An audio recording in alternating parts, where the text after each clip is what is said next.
Hey guys, so today we are gonna make some Christmas Disneyland shirts. Now, one of the most exciting gifts you can give your kids is an experience, but like, how do you announce it? How do you give it as a gift?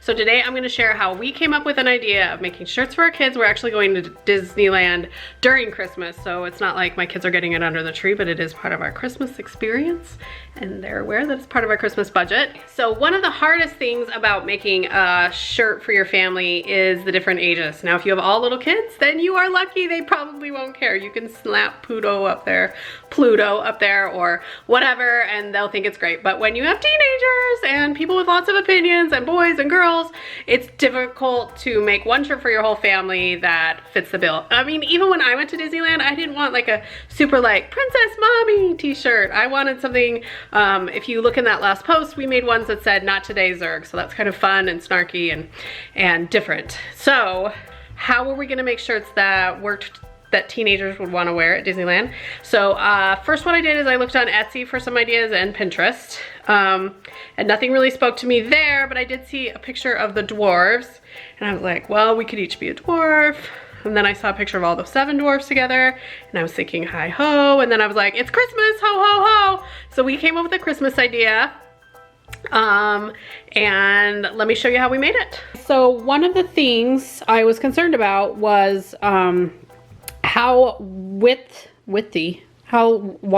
I should make the designs, and apparently to learn how to talk, because I'm doing a men's XL, women's double XL. Side note, I feel like these run a little bit small. An XXL shirt should be pretty big on me, and it's not, so just something to think about. Men's small and a kid's large. So, you know, we want to personalize and individualize these shirts easily for everybody. Obviously, my little girl isn't gonna have the same size design as mine. So when I looked online, it looked like about 50 to 60% of the width of the shirt. So my husband's shirt is about 23 inches. So I will make the design probably 11, maybe 11 and a half. 11 and a half is as big as you can go on the Maker. So, you know, that would put it to there. We'll probably do 11. I don't know, that seems enough. So anyway, if you guys are looking about making different images, I looked a few places online and all the numbers seem to correlate to that. So I thought I'd let you guys know.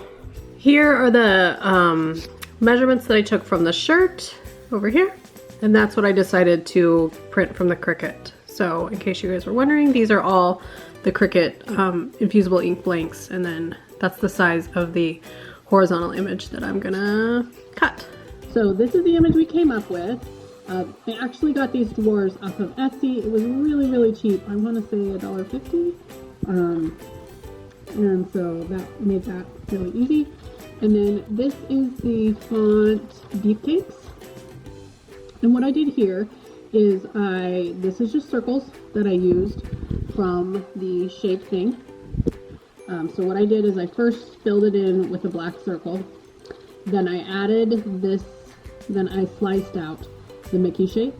And then this is also an image, the holly. I did the same thing where I filled in the O with a black circle, so the O looked like that initially. I think I made the O a little bit bigger though, don't you think? Anyway, and then I just sliced out the holly from inside of it, so that was pretty simple. And then this Santa is actually from Cricut Access, so that's pretty cute. And I feel like Santa needs to be just a little bit bigger, so you can just expand him a little. Anyway, that is how we ended up with that image.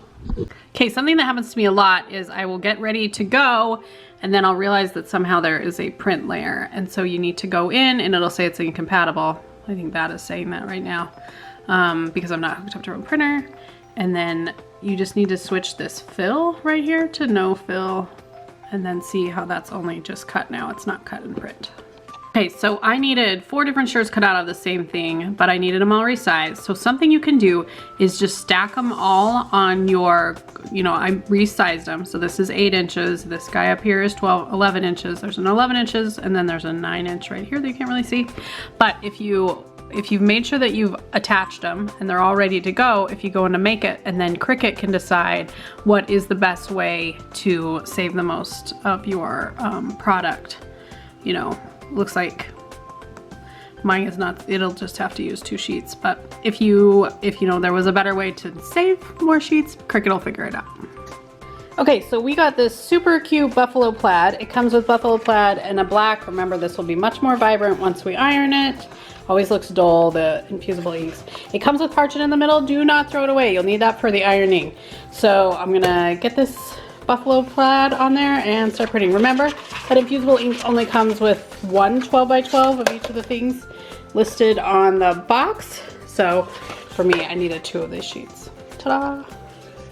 Okay guys, so you're going to smooth down your infusible ink sheet onto your mat, and then make sure that you mirror and you put the white side down, because you're going to flip this over and you're going to iron this. This is going to be on your material, so you do need to mirror and put it with the ink side up. I also, FYI, always remember I had a rotary blade in for my last project, so make sure that you're always remember to change your blade, because that was pretty close for me. Anyway, and Cricut will cut both mats, so it'll just tell me in the middle you need to switch out your materials.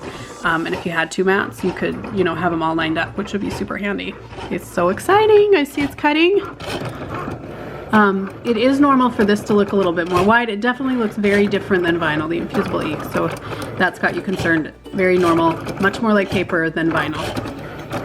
So when this comes off, be really thoughtful about not letting, if you have small parts especially, be thoughtful about not letting it curve too much, if that makes sense, because this acts more like paper.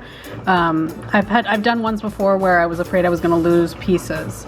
This one's not as bad. It's not quite as intricate as other ones that I've done, but that's just something to keep in mind, because little things will kind of pop up. I don't feel like the sticky sheet is also as sticky as it is on vinyl, and that just may be the material, probably the sheets. The sheet is just as sticky, it's just the material. Anyway, so I'm gonna cut these using my trimmer and then weed them separately. Okay, you guys, so weeding this is not nearly as good as weeding vinyl. I love weeding vinyl, especially the big pieces. But I don't think you need the weeding thing as much. It's really easy to just pop it out and pull it up. I mean, if you had no fingernails, I think it would be problematic, but most of this I've just used, you know, my fingernails. I did use a tweezer just a little bit, but anyway, just so you know, weeding's just different. Okay, so here is the finished weeding. I think every once in a while I'm worried that I forgot something, but something I recommend with the infusible ink is to go back through and kind of push down anything small, like these little reindeer legs, because they tend to kind of fly up. Oh, see, I missed a little spot there. And like that curl. Because I'm doing batches, you know, this will wait a half an hour before I actually iron it on, but those things can kind of fly up, and make sure that you push them down and make sure it's all adhered well before you iron it on. So guys, we just finished the 40-second press on this. This one's my shirt. And every once in a while I see like some light spots after that. So what I did with my husband's shirt that worked really well, that I want to try today again, is I'm going to put that back down. Well, I'm going to let it cool for a few seconds, kind of fan it off. And then I'm going to turn it. So initially I had it going this way. I'm going to have it go that way and press another 10 seconds, because I feel like that just 10 more seconds, just so you don't burn your shirt. But it helps make sure that that ink is all gone.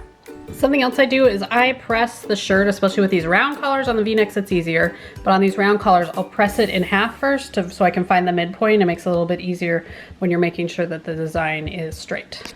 Okay guys, remember with infusible inks, you've got, so I've got my easy press mat, I've got a sheet of cardstock, then I've got the t-shirt, which I have used my little lint. We don't want any lint on this because it'll prevent it from adhering. Then you're gonna put the design face side down with the ink facing down. Then you're gonna put parchment. And parchment comes with the infusible ink, so don't throw it away. Okay guys, so this is how the shirts came out. We used the Buffalo Check infusible ink transfer sheets. If you guys remember, this was an Etsy design that I bought in there really cheaply. This is Cricut Access. I just spliced out the holly, and then Santa was a Cricut Access as well. Okay, so on this shirt, you'll notice that there is some fading kind of around here, and a couple of the shirts had it. you can tell that the H in here is a little bit lighter, and I don't know why that happens.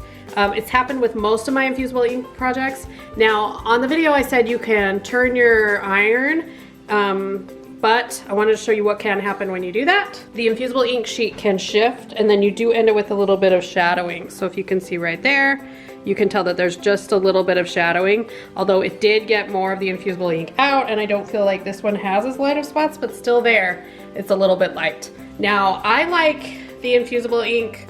You know, we picked this pattern because it didn't matter if it looked a little faded. The buffalo check can look like that and it still looks awesome, but I think it's something to keep in mind.